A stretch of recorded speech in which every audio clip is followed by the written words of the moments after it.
Mom, can we have Galilease? No Billy, we have Galilease at home. Galilease at home.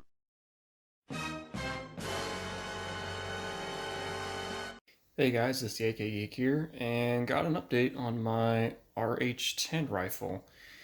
So, if you guys saw the little goofy intro there, I kind of have this set up as kind of like a discount Galil Ace, in a way, because I think that the RH-10 from the factory kind of lends itself to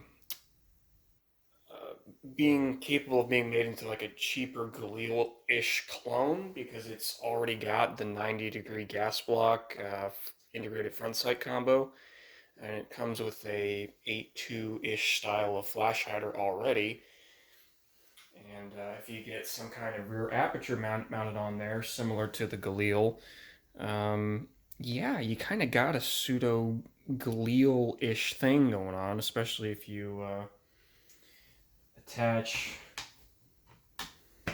a Galil style folder on it, like I have here. This is one from CNC Warrior with my really craptastic paracord job.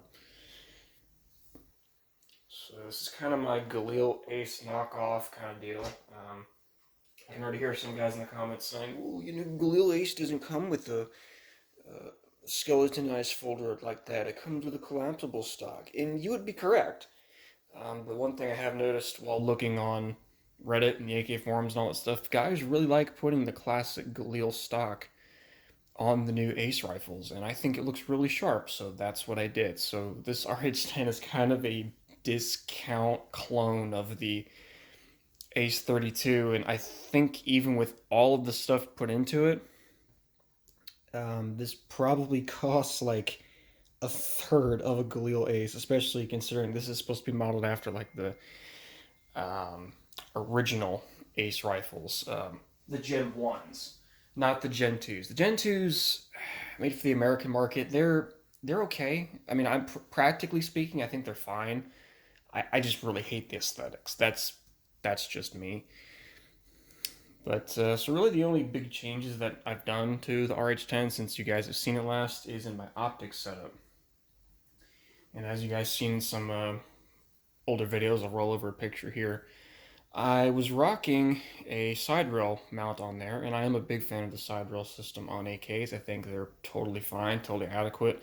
They even have their own unique advantages over like a standard flat top in a number of ways, mainly the fact that you can swap out different side rails on your optics and they retain zero, so you can kind of switch out your optic for whatever you need without losing zero, which is a really cool system. And I had this mounted on it, which is like a clone of the Midwest Industries Gen 1 side rail. And it works great, it retains zero, but I had a couple issues with it, and the issues are mainly the rifle's fault, unfortunately.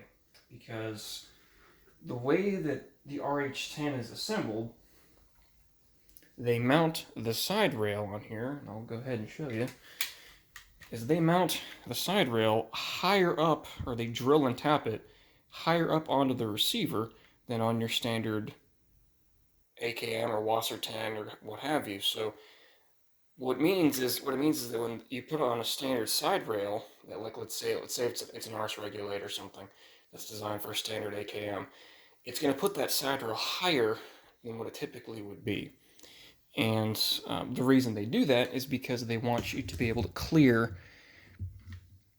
that hooded front sight on there. And yes, this is the same kind of front sight used on the Dracos because I'm pretty sure the RH-10 is made. Basically, the RH-10 is just a large Draco.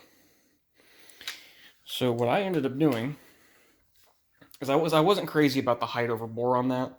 I didn't find it to be very comfortable, and I wanted an optics mounting solution that mounted it a little bit more flush to the receiver and had a similar height to what's on my 74.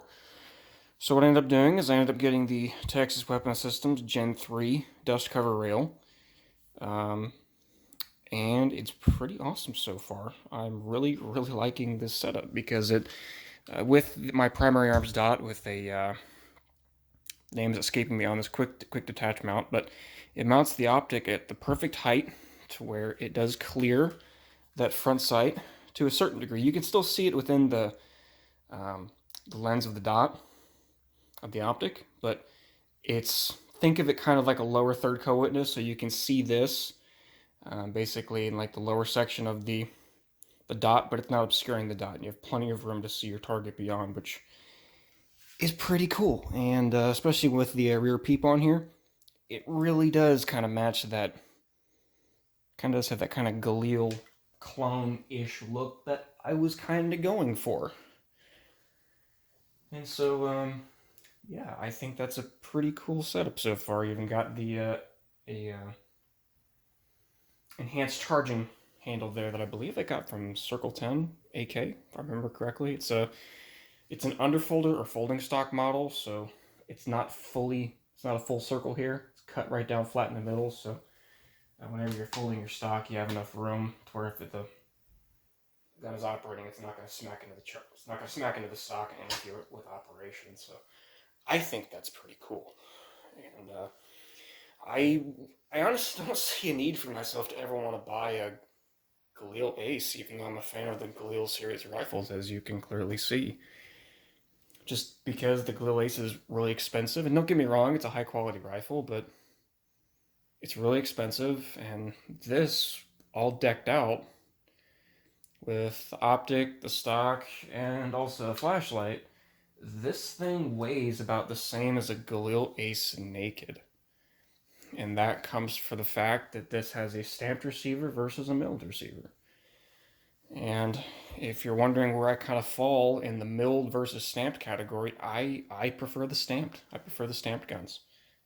It keeps your gun light and handy, and you're really not sacrificing all that much in terms of accuracy. You're really not. In terms of realistic combat engagements, you can still hit a man-sized target up to 300 and beyond with a stamped rifle. Same with a mill, but I haven't really seen a ton of difference in accuracy between the two. And yeah, I do acknowledge the fact that a milled receiver gun will have a longer service life than a stamped gun, and it does have a little bit better accuracy, but keep in mind, I don't really think that that degree of accuracy you're gaining is enough to make a difference.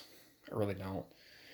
At least, because again, the average grouping you're going to get with an AK pattern rifle is anywhere from 2 to 3 inch group. Sure, you can squeeze in a 1 inch group every now and again with good ammo, but on average, even a milled gun is going to be getting 2 to 3 MOA, same as a stamped receiver. So why would I take the extra weight when a stamped is just as good, in my opinion?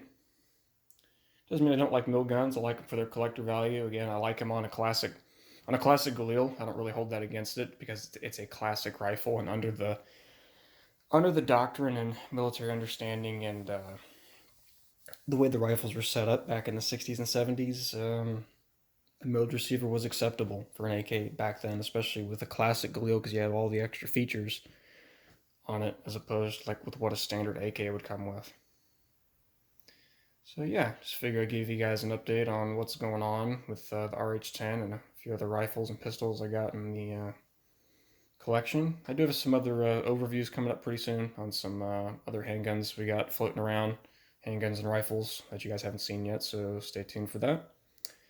And that's all I got for you guys today, guys. This has been the AK Geek signing out, and hope all of you have a fantastic day.